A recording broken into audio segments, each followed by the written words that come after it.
সিনেমার ব্যবসা যারা করে ওদের মতো কপাল পোড়া আকাশের নিচে জমিনের উপরে আর নাই। কারণ কি জানেন? কারণ কি? মসজিদ যে বানাইলো, ওই মসজিদে যতদিন নামাজ হবে, জিকির হবে, তেলাওয়াত হবে, কিয়ামত পর্যন্ত যে পয়সা দিয়েছিল সে সওয়াব পাবে। সিনেমা দেখা এরকম বই কি কুমিল্লা আসছে? এমন একটা লোকেরা বলা বলি করতেছে সুবহানাল্লাহ, এমন একটা ছবি আসছে যারাই দেখলো সব উমরা করতে রওনা হয়ে গেছে। এমন ছবি আসছে যা দেখা সমস্ত মানুষ তাহাজ্জুদ পড়া শুরু করছে। এরকম হয়েছে?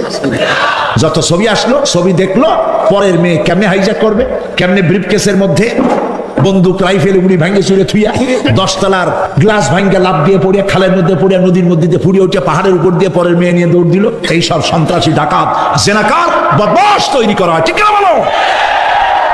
এই সিনেমা যারা বানাইছো কান খুলে শোনো, এই সিনেমা যারা দেখতে আসলো, জোহরের নামাজ গেল, মাগরিবের নামাজ গেল, আসর গেল, এশার নামাজও গেল, ঠিক কিনা? এতগুলো নামাজ গেল, আর তারপরে চরিত্র নষ্ট করলো।